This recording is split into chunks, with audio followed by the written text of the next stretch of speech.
मैं नाम अगर लेने जाऊंगा तो शायद समय कम पड़ जाएगा, लेकिन इस इमारत ने इतिहास के रचयिताओं को भी देखा है और खुद भी इतिहास का निर्माण किया है। कहते हैं वाणी की ऊर्जा कभी भी समाप्त नहीं होती। इस ऐतिहासिक भवन में कही गई बातें, बिहार के उत्थान से जुड़े संकल्प एक ऊर्जा बनकर आज भी उपस्थिति है। आज भी वो वाणी, वो शब्द गूंज रहे हैं। साथियों, बिहार विधानसभा भवन का ये शताब्दी उत्सव एक ऐसे समय में हो रहा है जब देश अपनी आजादी का अमृत महोत्सव मना रहा है। विधानसभा भवन के 100 साल और देश की आजादी के 75 साल, ये केवल समय का संयोग नहीं है, इस संयोग का साझा अतीत भी है और सार्थक संदेश भी है। एक और, बिहार में चंपारण सत्याग्रह जैसे आंदोलन हुए तो वहीं इस धरती ने भारत को लोकतंत्र के संस्कार और आदर्श पर चलने का रास्ता भी दिखाया।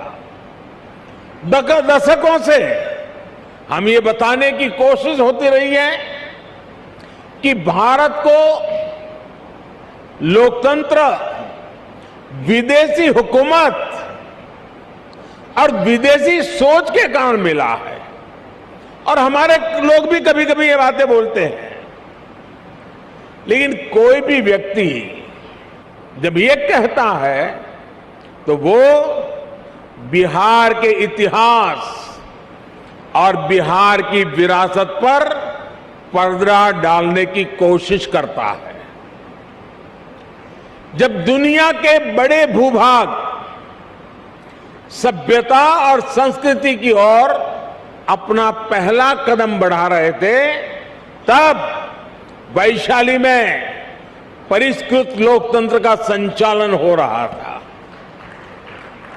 जब दुनिया के अन्य क्षेत्रों में जनतांत्रिक अधिकारों की समझ विकसित होनी शुरू हुई थी, तब लिच्छवी और वज्जी संघ जैसे गणराज्य अपने शिखर पर थे।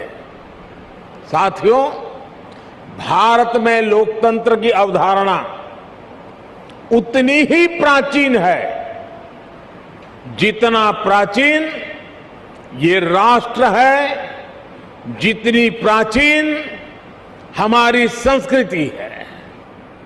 हजारों वर्ष पूर्व हमारे वेदों में कहा गया है, त्वाम विशो वृणताम, त्वाम विशो वृणताम राज्याय त्वाम मिमाहा प्रदिशः पंचदेवी। अर्थात राजा को सभी प्रजा मिलकर स्वयं चुने और विद्वानों की समितियां उसका निर्वाचन करें। ये वेद में कहा गया है, हजारों साल पूरे ग्रंथ में कहा गया है। आज भी हमारे संविधान में सांसदों, विधायकों का चयन, मुख्यमंत्री, प्रधानमंत्री, राष्ट्रपति का चयन इसी लोकतांत्रिक मूल्य पर टिका हुआ है।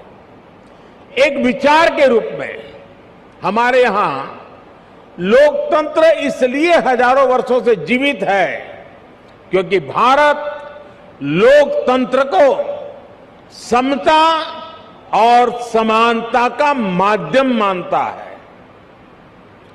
भारत सह अस्तित्व और सौहार्द के विचार में भरोसा करता है।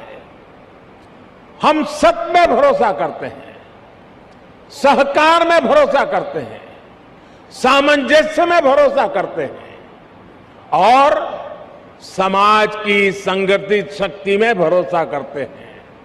इसलिए हमारे वेदों ने हमें यह भी मंत्र दिया है, संगच्छध्वम संवदध्वम संवो मनासी जानता, अर्थात हम मिलकर चले, मिलकर बोले, वो एक दूसरे के मनों को, एक दूसरे के विचारों को जाने और समझे।